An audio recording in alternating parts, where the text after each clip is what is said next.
Good morning, good afternoon, good evening, wherever you are in the world. Hope you're having a great day, whatever you're doing. It's 6 o'clock in the UK, which means it's time for Evening Brews.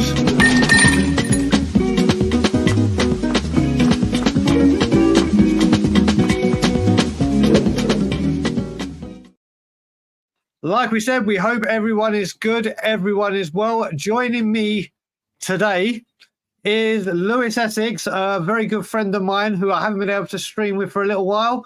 Mr. Lewis, how are you? I'm not too bad, Bri. How you doing, mate? All good, and all the better for finally sorting this out and being able to stream with you. Thanks for having me on. Thanks for having me on. Always a pleasure, buddy. And I will say, I said General Spurs chatter is no news, good news. And all of a sudden, bits and pieces have started to come out. So maybe something big will break during the show. Let's see what happens. But let's just say hello to everyone in the chat before we get going. First of all, most importantly, we are trying to build a really, really good community here. We're getting, like you said, the channel is flying thanks to all of you guys and your support. And we're going to be doing a lot more within the community and wanting to do loads of more interactive stuff. And Sean Slater mentioned on Morning Brews, a great member of the channel and moderator here. Why don't Tottenham on Tour do a fantasy football league? Now, I don't normally do them. I was saying to Sean earlier, as soon as I miss a week, I forget. Goes downhill. Yeah, it's like when you go to the gym and you miss that one day. You're like, yeah, I'll go tomorrow, and you never do. But we do have a fantasy football league team that's been league that's been created. It is pinned to the very top of this chat. It is also on our community section and our Twitter. If you do want to join it, and I'm going to be joining it, I think we've got 9 or 10 people already. There's the link. It's in the pin chat. And that is the code there. The V20VSO is the code to join the league. But as I learned, I said to Sean today, I can't find where to join the league. Sean let me know you actually have to create a team before you join the league. Who'd have thought? That shows my knowledge of it. But if anyone wants to join it, you're more than welcome. So let's just do the hellos. Rich Coverman, who I have had the pleasure of speaking with today and has become a channel member. The logo hasn't come up straight away to confirm it, but I know he has. Rich, it's been a pleasure speaking with you today. Good morning, evening to you. Matty is here, as always. The roadman, who is having a day off today. Who else have we got in here? MZ is in here. On your bike, Scott, how are you, buddy? Mr. Fantasy Football League himself is here. Peter at work, 3 a.m. in Melbourne. Good morning to you. Colin Crossamano is in the building. Hennessy, another channel member, has joined. Exactly, mate. We're doing this video about why haven't we attacked the Asian market, just for us to go and buy a player from Asia. So what's happening is me and Dave tomorrow are doing how to attack Crystal Palace, how to attack Sporting Lisbon, and how to attack any other team of players we want. And hopefully they'll sign whilst we're recording. Andy Lloyd, big up to you, sir. Another channel member in Stuart727. Scott, how are you, buddy? Paddy Hartner. Oh, Jesus. I knew this man was obviously going to put a comment like that in. I look forward to seeing it. And Brian Maguire is in the chat. So we're going to have a bit of talk. Then we're going to have a lot of nostalgia talk because it's been a slow day where we're going to get you guys to be really interactive with this show. But, Lewis, we're going to start. I did like that last comment, though. I have to say, this is unconfirmed, apparently. This score, the scorers, Alistair Gold apparently is trying to find out. So this hasn't been confirmed, but apparently Tottenham beat a Japan youth side 5-2 in today's closed-door friendly. Lancashire 2 goals, Moore 2 goals, Valise 1 goal. Now, we don't know if that is the scores, but Lancashire and Moore are doing bits, aren't they, Lewis? Yeah, they're doing really well. To be fair, Joe, I doubt it's a really test, but yeah, you can only beat what's in front of you. And so far, I've been quite impressed with them, to be fair. I didn't go to the half. What have you thought of Lancashire, Lewis? Pardon? What have you thought of Lancashire? What you've seen of him? Because obviously we all know Mikey. I've quite thought he's all right. I think there's still a bit he can improve on, but he's still young and he's raw. I watched him quite closely against QPR, and I quite think he's all right. I think he's a good, decent player. He could turn out to be well. Mikey Moore, we all know what Mikey Moore's like, and Velizzi was also on the score sheet. I don't think he's any good, but we'll see. I have to say, I've matched appropriately today. I wore this on purpose because I'm drinking a pink drink. So I wanted to colour coordinate. I'm obsessed with lychee. Obsessed. Ooh, no. So I'm drinking lychee. But whenever I say lychee in this country, they have no idea what it is because it's here. And I get into debates with the waitresses or waiters saying, speak English. But yeah, listen, we don't know the scores. We don't know anything about it. It was just a bit of news. But one new bit of news we do know. What was your view on Lancashire? Sorry to butt you in there. Well, Lancashire, I really like him. Sorry, I should have given you my opinion, shouldn't I? I really like the look of him. I think let's have this conversation, Luz. I've been trying to work out why in the second half Lancashire's getting 20 minutes, then Scarlett and Valise are getting the remainder of that. And the only thing I can think of right now, in my logic, not saying that this is what it is, I think Andrew's got it in his head that one of them are staying with us and two are going out on loan. And it's like, right, you're each going to have XYZ minutes. Make it which one of you stays. And I think Lancashire has got ahead of Scarlett. I think he's got ahead of Scarlett. You don't rate Scarlett? I don't rate Scarlett. I think we need to let him go. I know everyone raved about him. I've watched him closely, and I really don't think he's going to be good. Well, do you know what? I did rate him. I do rate him. But what I haven't rated is obviously when he goes out on loans in England, he's gone to the most notable ones, Ipswich and Portsmouth. He started off okay, and then he's been on the bench and he's drifted off. I actually think what I want to see with Dane Scarlett is like we did with Troy Parrott. Go out to Holland, go out to Belgium, go out to somewhere where you're going to play regular and make sure it is somewhere you're going to play regular. My mate's an Oxford fan, and he said when he watched him, he said, I don't think he's any good, Lou. Obviously, you don't see him he's an Oxford fan, so you ain't seen him every week, but he watches that league really well. Do you know what I mean? Well, we're going to have to see. And I will say I've seen a couple of people, including Bean Avishek. This is being spoken about in today's show, so we will get to this. Andy Lloyd is the king of the one-liners, and I do mean I always say it to him. And yeah, apparently we were interested in I almost said lychee, for God's sake. But now we're going to get onto a story talking about the K-League. Before we went live, we all knew it was about to happen, but we got the three words. I can't say his name. I'm going to try it. Yang Min Hike to Tottenham. Here we go. Deal completed. Now, someone put it, one of my mates, Ollie Davies, said, and he's right, he said, and for other people that speak normal English, the 18-year-old, I don't know why Fabrizio Romano always says deal completed for, and then their date of birth, not their age. Year of birth. First part of his medical tests already booked, and then he will sign a long-term deal at Tottenham, as reports said yesterday. He's expected to join January coming. Lewis, I haven't even spoken to you about this deal. What are you making of this deal? Oh, bro, I think it's a breath of fresh air. I've watched him every week. I think he's blind. I've never heard of him. Don't have a clue. I don't even want to YouTube him because everyone on YouTube looks amazing. Never heard of him.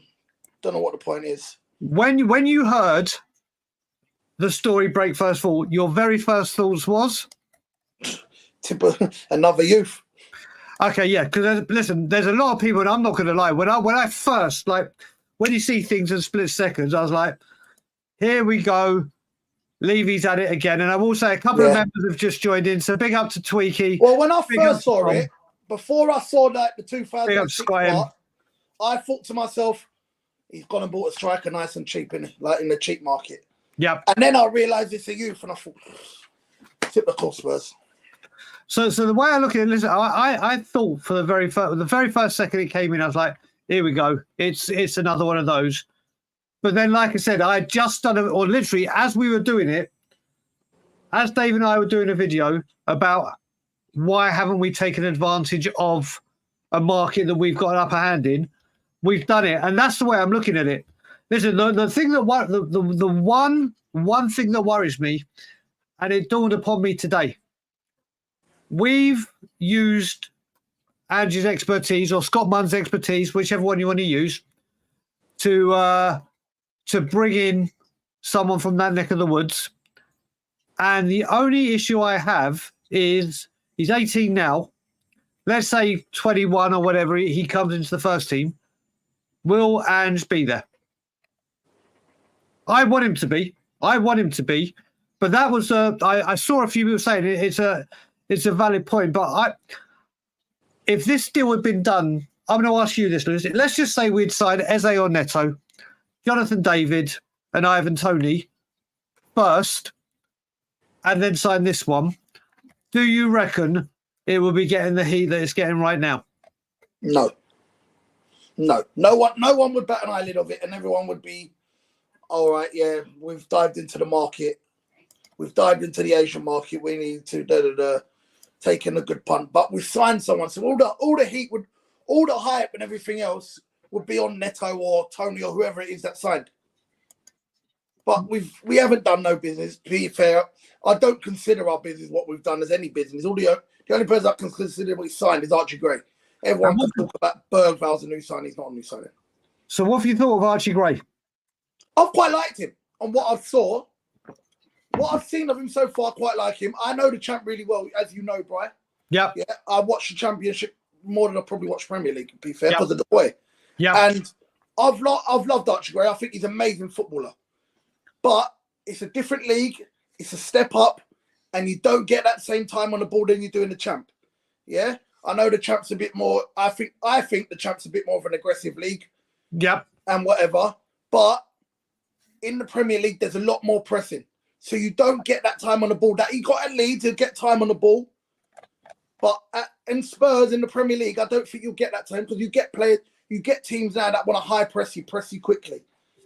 Yeah? And I don't think you'll get that time. And it's whether he takes like a duck to water and he carries on the way he was.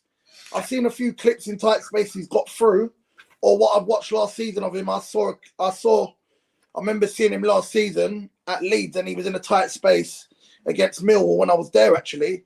Yeah, and he had two men on him, and he just done a quick spin and got away from him. And I thought, wow, this kid's brilliant. But it's whether you can do it in the Premier League. You know, it's a different. The Premier League to the Championship to the Premier League is a big step.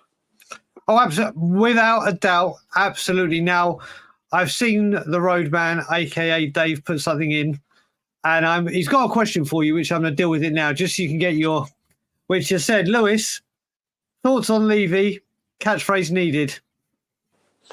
I couldn't give a flying fuck. There you go. So we got that one out of the way. There you go. Dave is now very, very happy because that is your catchphrase. I've got my catchphrase. Everyone's got to have a catchphrase.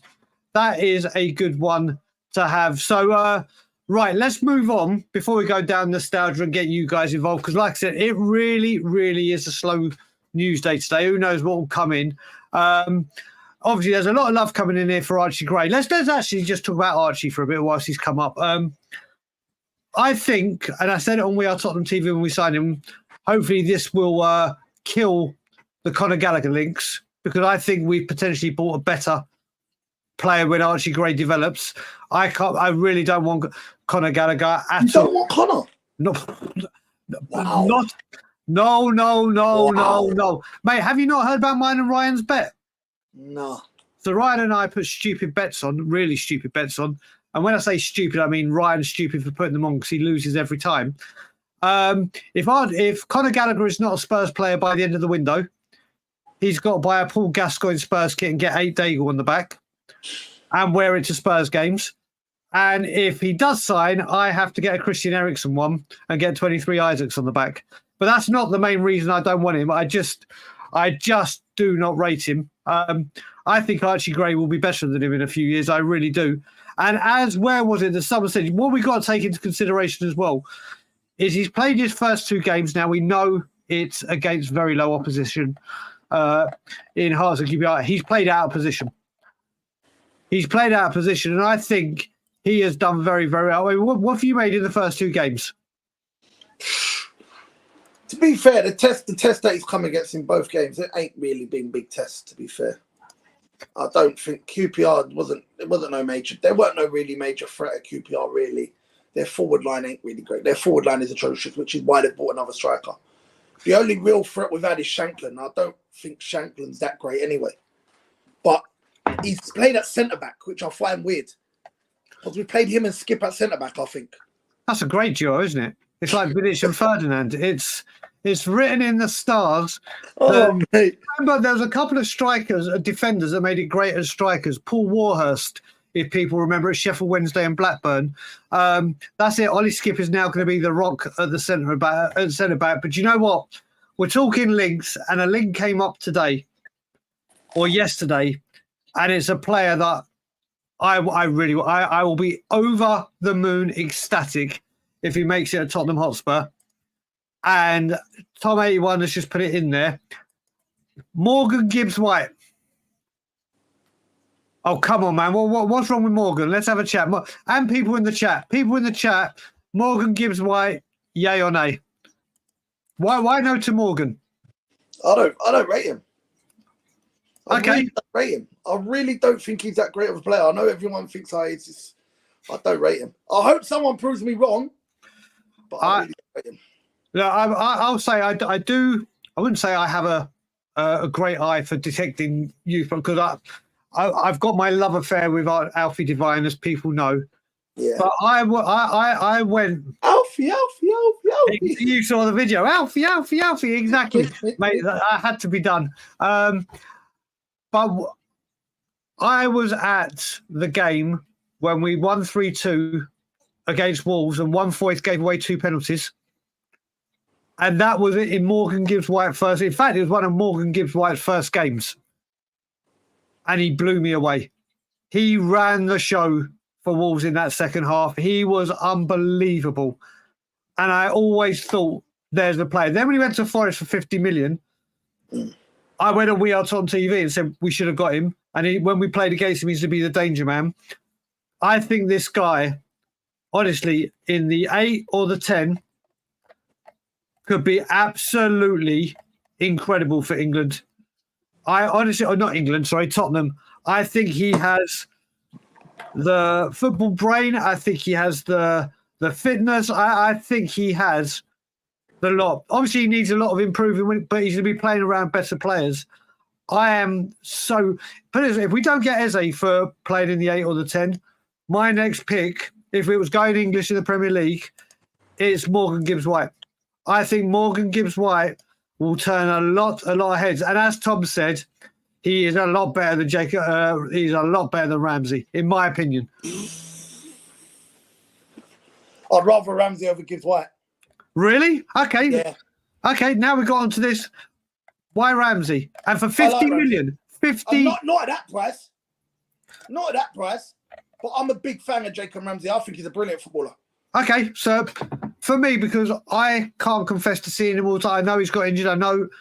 Why are you a big fan of Jacob Ramsey? I think he's just so direct. I think he's brilliant. I think he's so direct. He can play on the wing. He can play in the number 10. I think he's brilliant. I think he's good in tight spaces. I think he's good with the ball. He's got a good strike on him. I think he's brilliant. But this is the thing. The cost I think Gibbs White's a bit of an headless chicken. No, the headless chicken was Darren Huckabee. 100%. And I used to call Lucas Moura the Brazilian Huckabee. Yeah, he was an headless chicken, Lucas Moura, 100%. I don't see. Again, I asked the chat about Morgan Gibbs-White. Now, what about Jacob Ramsey? Because Colin Cross-Romano thinks he's worth a punt. Do you know what I see him as? What I see Jacob Ramsey as is, do you remember how Spurs have said in the past, we are waiting for the right opportunity, and if the opportunity arises, we'll move into action. I see Ramsey as that opportunity later in the window. I hope he's not one of the so-called 3 that are coming in. There ain't no one coming in. You don't think so? I think we'll get 1, but I don't think there'll be 3. Honestly, Dave, you already know my point of view. I'm not the biggest And fan. You know that. Yeah. I'm not the biggest Ange fan. Yeah. I think I've said it numerous times in group chats with you. I don't think he's going to be here come Christmas. And you know what? The same thing happened, and I should have put a bet on it, and I never. Yeah. I said before when Poch got sacked, I said at the start of the season, yeah, Poch should be gone by Christmas. Mourinho will be the next manager. And when it happened, my phone was, did you put a bet? No, never. I've said it. Andrew will be gone by Christmas. And you know who's coming in the dugout. I've said it. Gareth Southgate. No, I mate. really hope not, but I'll just leave you all over. I want Ange. I've said this many a time. I want Ange to stay. I want a manager to see his contract out. I want not even get an extension. I've always said the only way we're going to get success is sticking to a plan for longer than blooming 18 months, 2 years. My problem is, and I don't see Ange have a plan B. Well, that's the point. But I've said as well, and I'll say it here right now. If Garrett, now I don't really want to spend a lot of time on this because I don't want a thing about this happening. If Ange was to go and Southgate was to come on, if there isn't riots, let alone protests about the ownership, then I'll be just like, I don't know what we can do. I'll be like, I'll keep trying, but I don't know. I just don't know what to do if that was to happen. But we're going to go back to the transfer rumours because one that's now started to kick off, and I mean it's starting So guys, we're going to we're going to be discussing this because this broke, I think, 10, 15 minutes before we were going live. And it's Federico Chiesa has chosen the Premier League. First contacts Juventus with Tottenham. Now, obviously Chelsea are rumoured, and I'm sure a few more will come to the table. But we were talking about who's in the three yesterday, and I did not mention him. I'm really starting to think that Federico Chiesa will be a Tottenham Hotspur player. I can't remember. Go back, Brian, to that last comment. Which one?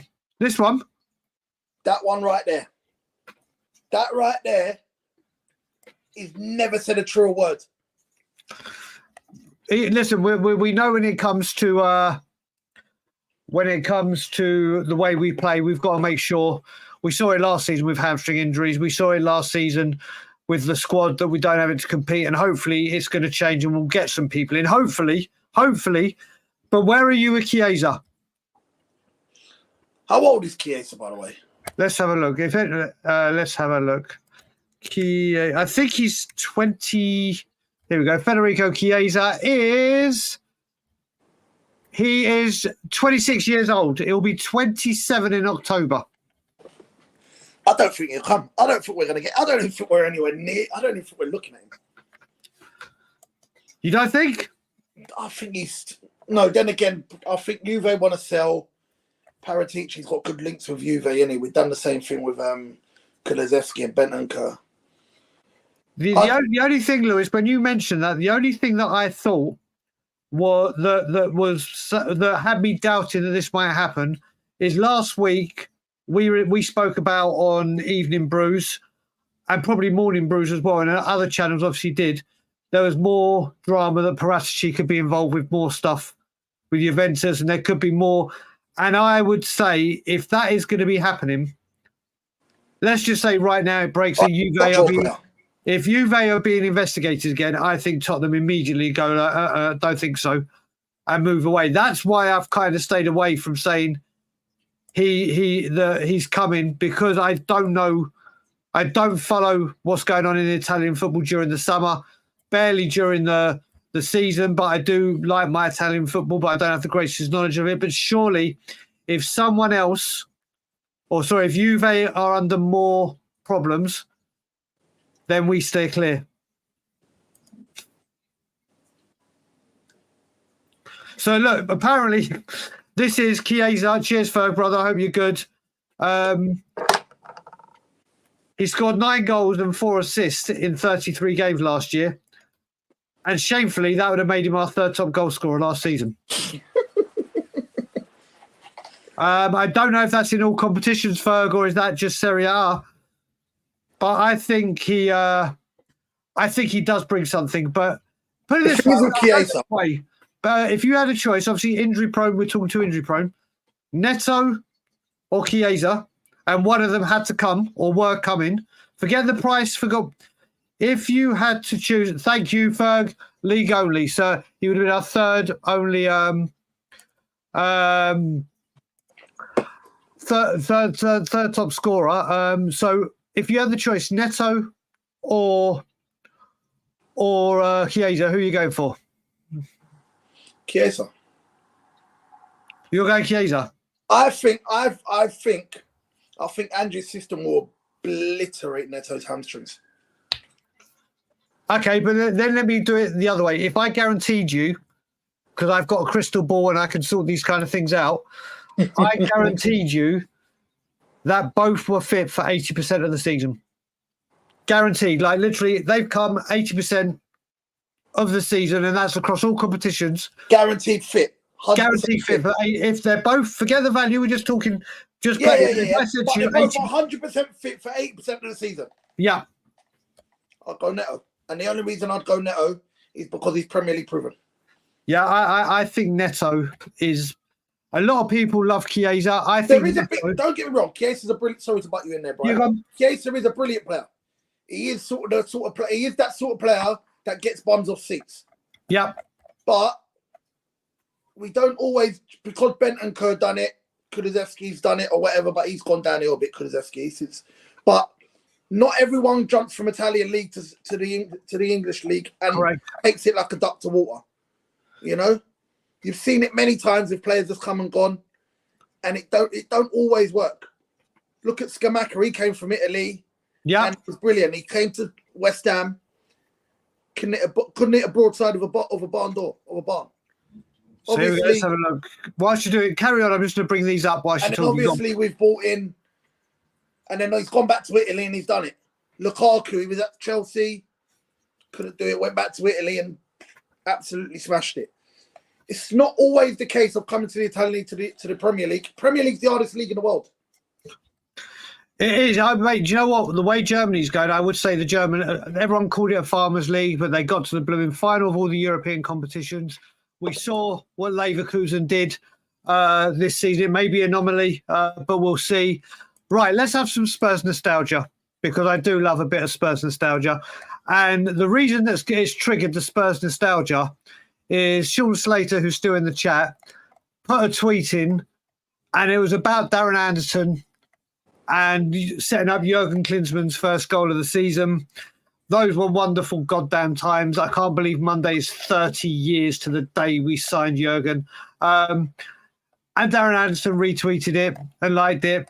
And I literally went in and just put a message in, and then Darren Anderson retweeted mine. So, whoa, one of my favourite players. I used to have his number 9 and 7 every single shirt, like the Tongan I had. But it got me thinking about obviously good Spurs nostalgia.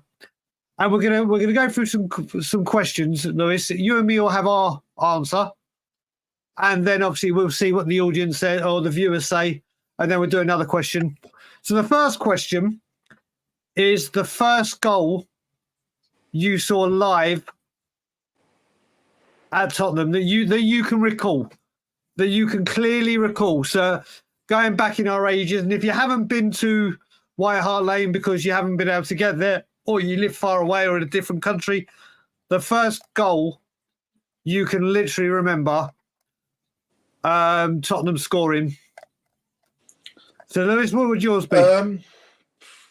Teddy Sheringham. Against? Southampton. In his first season, obviously his first stint. We was 1-0 down, and we ended up winning 2-1 from the 89th to 90th minute. And Teddy Sheringham scored both goals. And his first one, he was 1-on-1 with the keeper, and he slotted it bottom corner. And the last one was a penalty.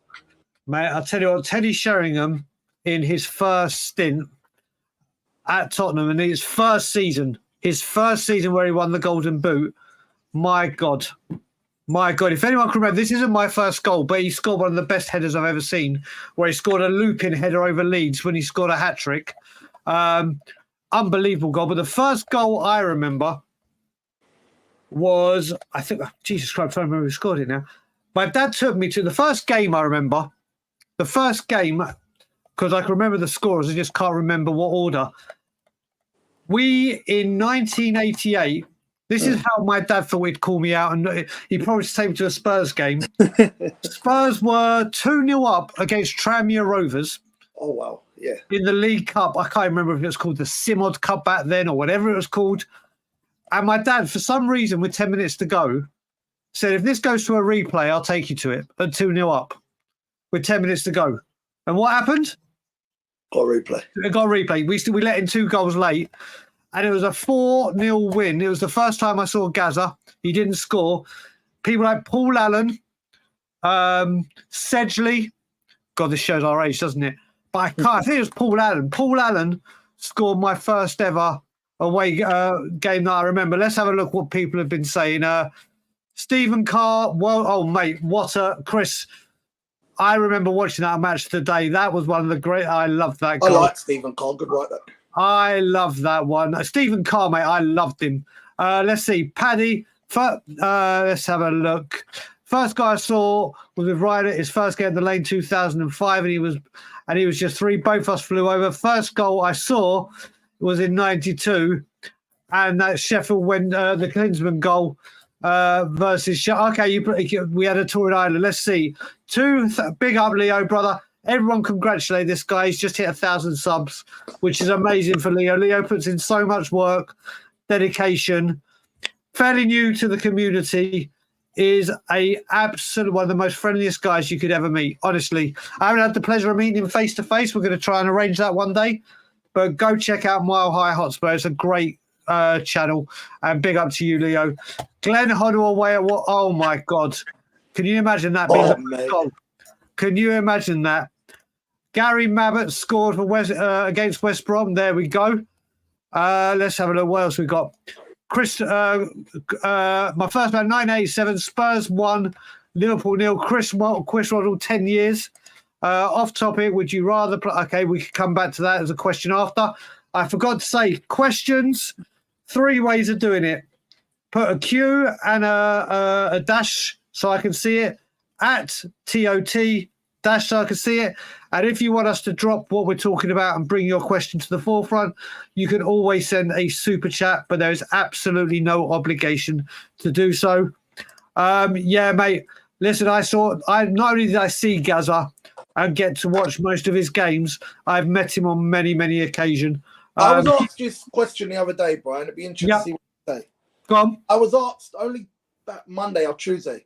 Yeah, my mate asked me, what was the best strike force or combination for at Spurs? We had this yesterday. And it always causes a fuck because I have this argument with people. And mine is go on. Well, Berbatov and Robbie Keane. All right, you go with that. People will say Kane and Son, and don't get me wrong, they're fantastic. Yeah. I remember being a kid, and when I first started having I got my season ticket. My first season ticket the year after Klinsmann left, but I went to a majority of Klinsmann's games, the first stint. And I keep saying to people, if Jurgen Klinsmann and Teddy Sheringham had played together for the same amount of time as Kane and Son, the record Kane and Son have got would be nowhere near what Klinsmann and Teddy would have done. I loved that strike force. You got to say that the most potent was Son and Kane, but that season of Klinsmann and Sheringham, my God. Mine's always been that Robbie Keane and Berbatov link. I think they were absolute brilliant.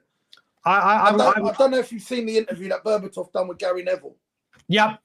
And he talks about Robbie Keane and that, and he said he probably one of the best strikers he's played with because he just knew where he was all the time.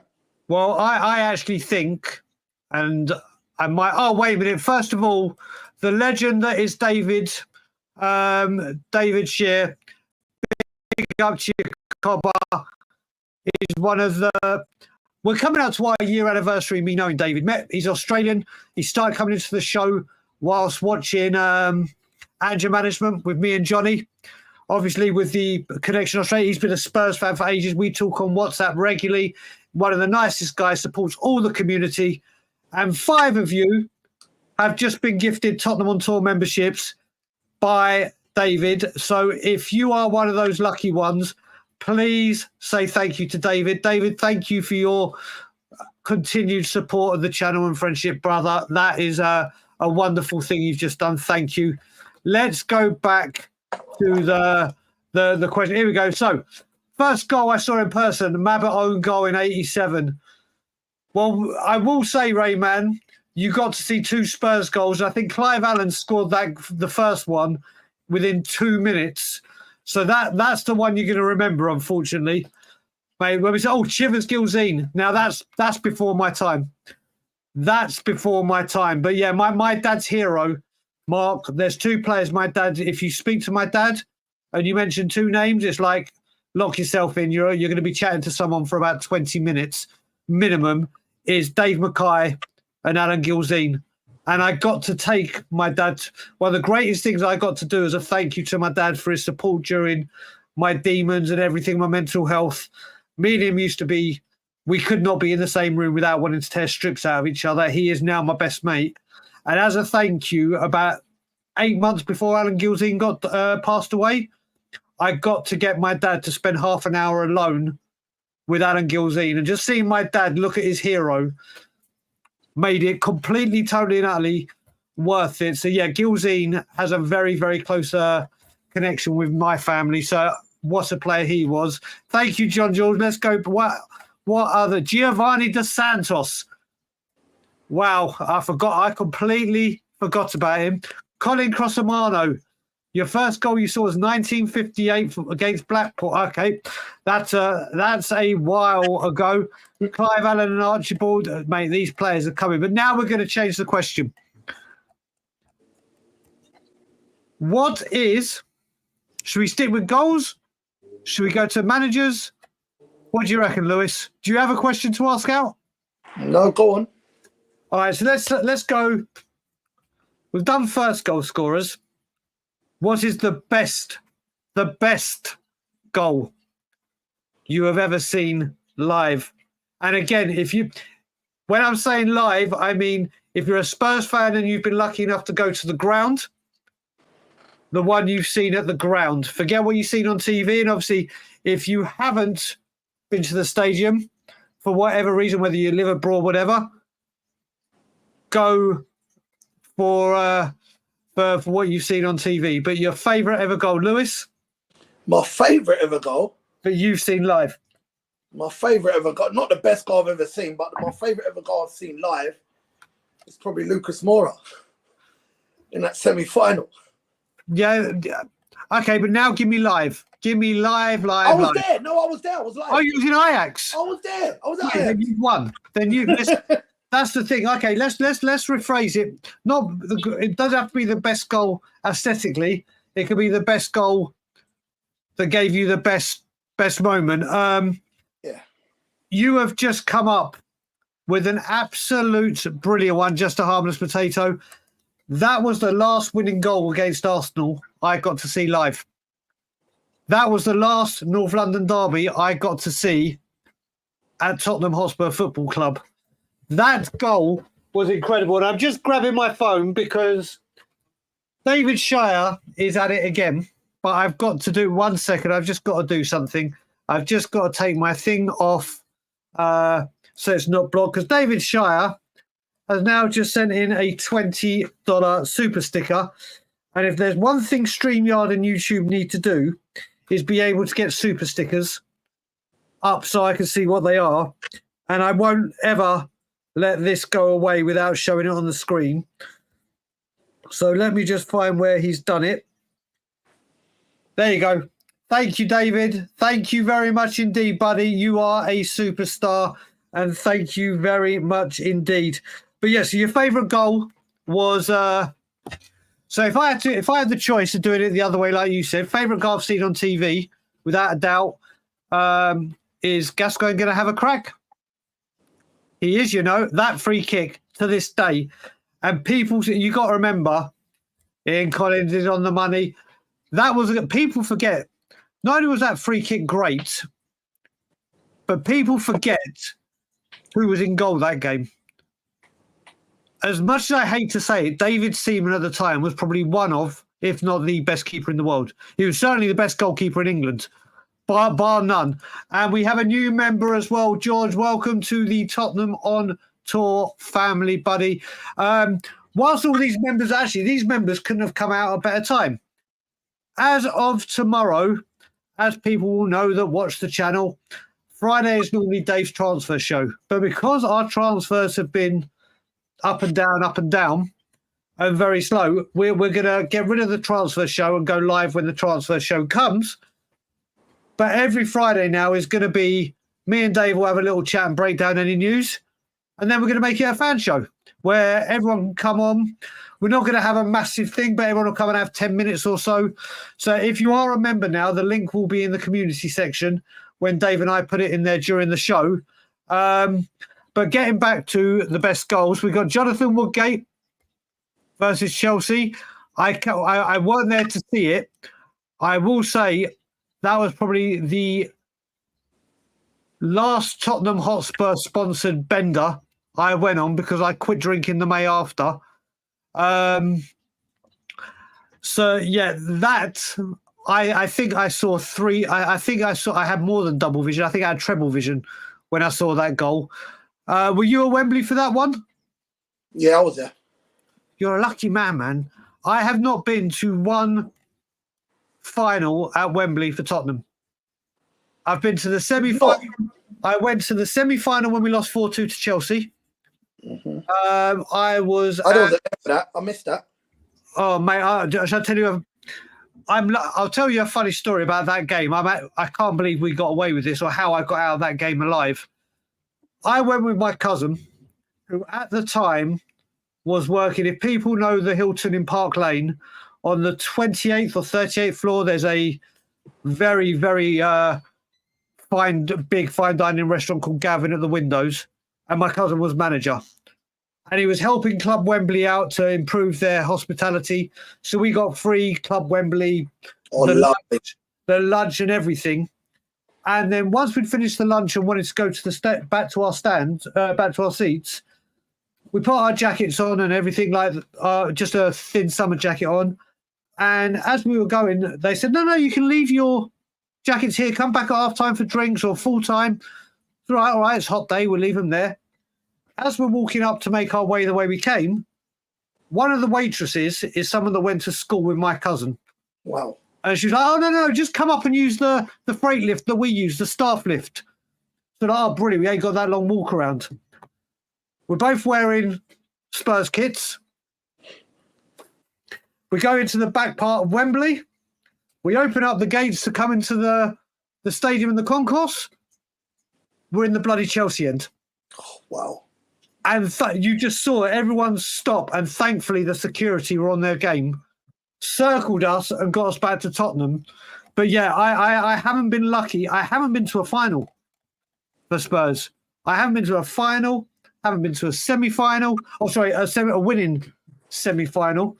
But let's go. We'll go on to another one now. I went to the final in Madrid. Yeah, I was in the Scotland Yard for that, obviously. So, Totspur, welcome, buddy. Thanks to David. I hope you're good. I don't know if it's Glenn or if it's one of the other guys at Totspurs. Big up to you. Let's see. Liam, I can't remember if Liam... Oh, there you go. Big up David Shire. Who else has done it? Right, John, you keep asking this about how many Italian games have I seen. I've seen a lot of Italian games. And as I was just speaking about my love of Paul Gascoigne, when Paul Gascoigne, Paul Ince and everyone else was there, I was always there. Before I got married 10 years ago, I used to watch Italian football all the bloody time.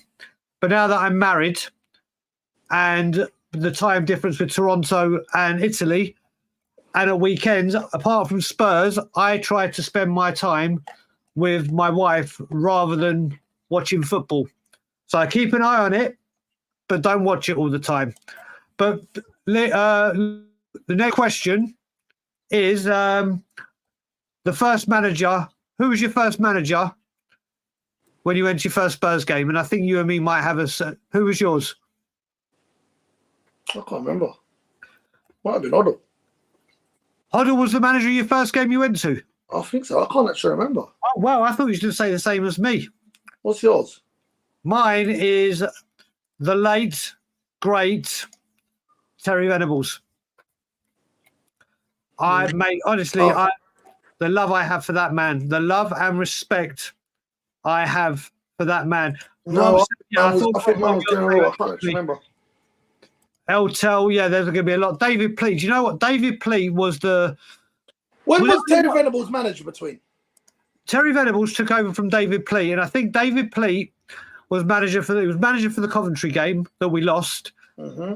Then he got done for doing some things.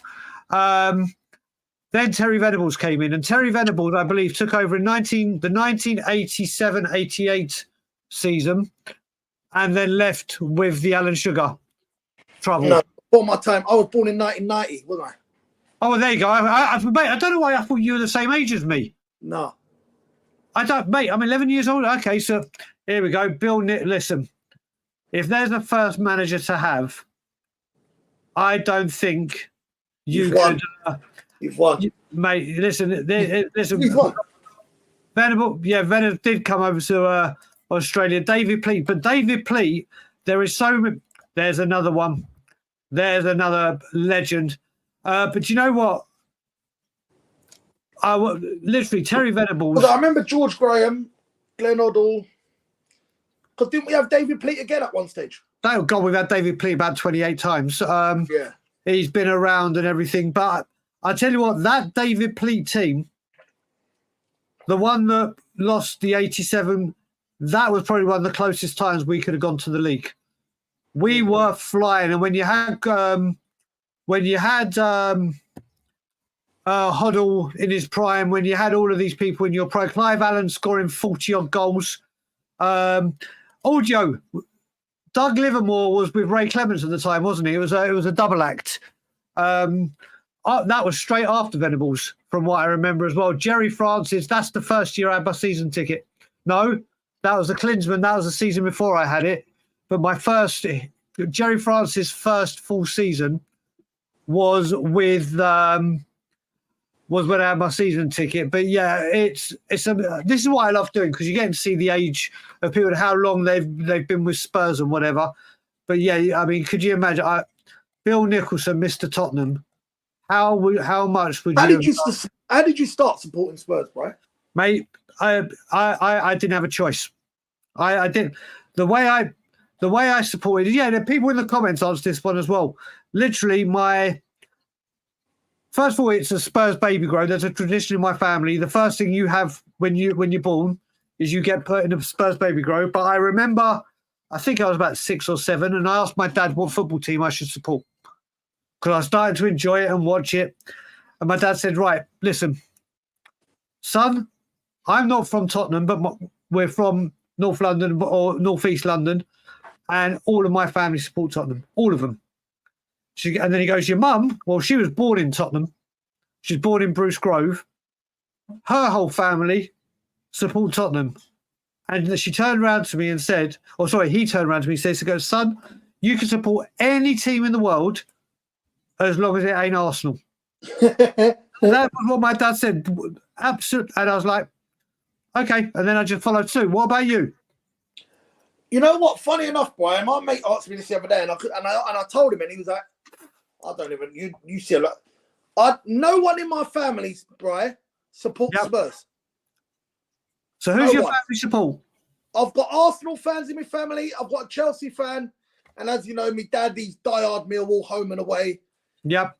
That's how my boy started supporting Millwall, unfortunately, because I've tried to take my boy Tottenham. My dad got in there first. Here's the season ticket, come with me. So he's now diehard Millwall, unfortunately. But yeah, I don't actually know how I supported Spurs, because no one in my family liked Tottenham. And it's weird, because when I was a kid, I went to Charlton a lot. I think my dad's mate had a season ticket at Tottenham. Yep. And he had 2.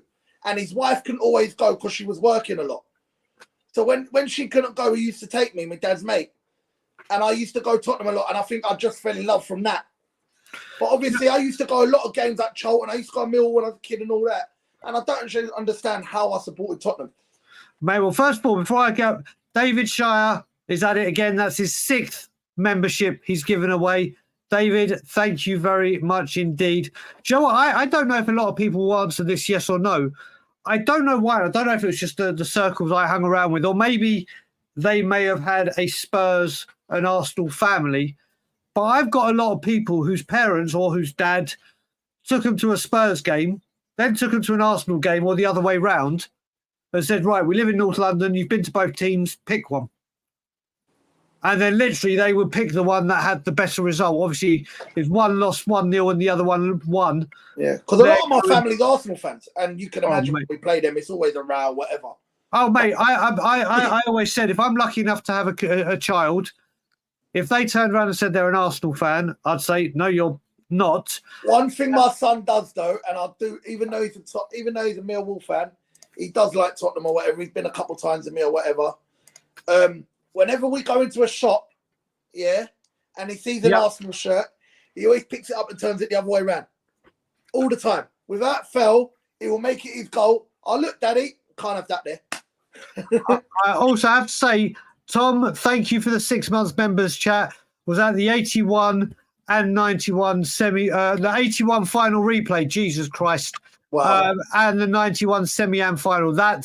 You've got a better hit rate than me. And just like Tom, if you have been a member for more than a month, every time your membership renews, where you see when you can put a super chat, where it's got the dollar sign at the bottom of the comments, it will bring up become a member or super chat, super sticker, or gifted member chat. Every month when your thing renews, you're given one free super chat to give to us or to submit. So feel free to use that whenever you can. And yeah, so we'll go through the questions now because we've got a few questions to get through. So first question. Oh yeah, big ups Darren Anderson. We spoke about that. We've done the links to MGW. I've done the Italian one. Off topic. Okay, Nick, let's deal with this. Off topic. Would you rather play for PSG, Inter, or Atletico? Very off topic. But if you had the choice, who are you choosing, Lewis? Inter. Okay, David has just told incoming. Did you see the oh my God, I've missed out that David gave out. He's actually given out 11 memberships. 11. Basically, David has given us a first team of members. David, from the bottom of my heart, thank you very much indeed. I thought it was going to be transfer rumours. David, from the bottom of my heart, and I'll message you after. And from everyone at We Are Tottenham TV. Tottenham on tour. Thank you very much indeed. Right, next. Sorry, what did you say? Which question team are you going for? Inter. I'm going Atletico. Just because I want the Spanish sunshine. Inter is my Italian team. Oh, there you go. And Spanish, Real Madrid's my team. If I had to pick one, and France, I can't really pick a France team. I don't really watch them. What you're telling me is you're a glory hunter in every single league apart from Tottenham. No, not really. Because if I had to pick a team in France, I'd probably pick Lille. Like, I got speaking to a guy via Twitter yesterday called Johnny Evans, not the Manchester United defender before people say. And the reason we started following each other is not only do we both follow Tottenham, but we also both love the New Orleans Saints. And that's just like double heartbreak. It's just like we know about the doom and gloom. But right, we've got a question here from Vindaloo. Brian Ange is building a team for the future. What happens if he gets sacked by Christmas and a new manager comes in? What happens to the potential? Lewis, over to you first. I told you, come Christmas, I told you what's going to happen. Southgate, here we go. I don't listen. As much as I don't want to say this, I think if this does happen, it will be Mauricio Pochettino. Here we go. If he doesn't get Pochettino back in a heart rate. I just don't know why I don't want him. I don't know. Put it this way: if, and I'm going to say it again, I do not want Ange sacked by Christmas. Very far from it. If he gets sacked by Christmas, then this will just go to show what is going on here once and for all. Once and for all, and what I won't stand for if it does happen. Everyone that said it's Levy's last chance, this is Levy, he's got to back it, it's got to happen. If, and I'm going to say again, if it happens, which I don't want it to, if he goes, done. I will be like I am now, but I will raise my game because it won't matter who. It will just go to show once and for all. It doesn't matter who comes in. It doesn't matter what happens. No manager will get the time to implement. Like I've said, if as much as I hated Nuno, I hated everything Nuno stood for. I hated the fact we went and got him after 75 days when he was available at the beginning. I thought I was going to get the job. No, mate, we were about 9 different managers. We were running out of candidates. It might have been YouTubers next. Who knows? But it got to the point where I'm like, give a manager time. Don't keep doing this because everyone that you buy for this manager might not suit the next manager. 100%. So if it happens, Vindaloo, all I know is I would probably be on a plane to London. My wife would probably be very, very unhappy with me.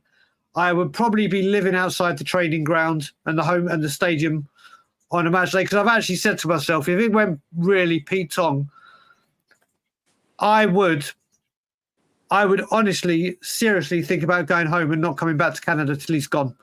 But then I would lose my marriage, and I ain't losing my marriage over Daniel goddamn Levy. Angus McDowell. Tottenham, do you think if we win the league this season, do you think Levy will change? This question has come up. I can't answer.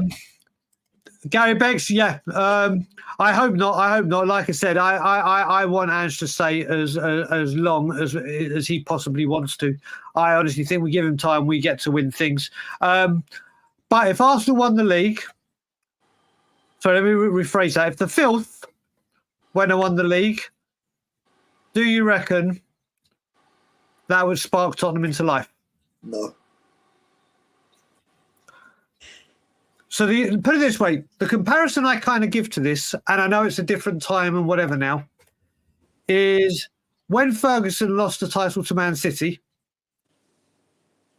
he was pissed. And he went, right, that's it. Robin van Persie, he went and rejuvenated that squad, got the players in and said, right, I'm taking back what's mine. I don't think it would. I don't think it would make a difference. I think what it would do is probably make the fans a little bit more irate. But you know what? You're not winning the league. Please, God, don't. So it's a non-entity. Here we go. Well, Matt, great question. What has been your favourite ever season as a Spurs fan, Lewis? Probably one was chasing Leicester down for the league. You're going for that one? Yeah, that was probably my favourite season. I can remember that season. Or maybe even our last season at White Hart Lane. So that season you were mentioning when we were chasing Leicester, I remember the 4-0 game against Stoke when Ali scored that volley. Harry Kane and Dele scored. Mm-hmm. After that game, I was convinced we were winning the league. I was like absolutely convinced without a shadow of a doubt this is happening. We're going to do it. And then I went to the West Brom game, which if we had won it would have put really bigger heat on the clash of the bridge or whatever, the Battle of the Bridge. That season was great. I went to a lot of the games in the final season of the Lane, and I was very, very lucky enough to be able to go into the CAA base box because of my association with Danny Rose's dad at the time. So he got me in there.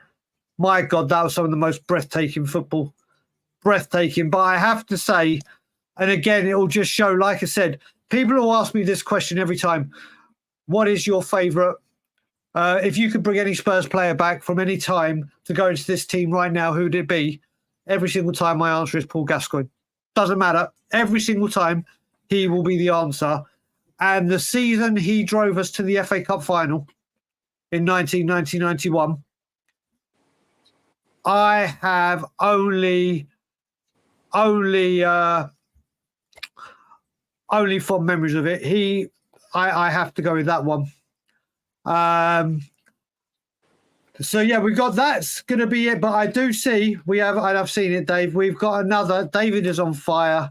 So here he is again. Angie's here for his contract at the least. He inherited a crap squad. Coys. David, first of all, once again, thank you for the super chat. I am completely, totally, and utterly with you. I also think Ange came in, and people could say, yeah, all he had to do was play attacking football and it'd make us happy. I think in all of recent history, under Daniel Levy, he has had to walk in with the club probably at the most fractured it's been, i.e. with everything going on with Paratici, the board, what we were doing at Levy out, and the heat that was getting. I say again, I wanted Thomas Frank. I really did want Thomas Frank. Ange came in. I think he needs to sharpen up on a couple of things, but I hope he stays for a long, long, long time and prove people wrong. And we'll see where we go with it. But Lewis, that's going to wrap it up. And I've just seen, just quickly, we've been talking a bit of nostalgia. Steve Perryman, I didn't get to see. I've seen him on TV, Gary. I'm sure you got to see him live. But for me, Gaza all the way to the hill. But Lewis, first of all, thanks for joining us. Thanks for having me, mate. Where can people find you, buddy, if they want to reach out and chat with you some more? On Twitter at LewisEssex4. That's about it, really.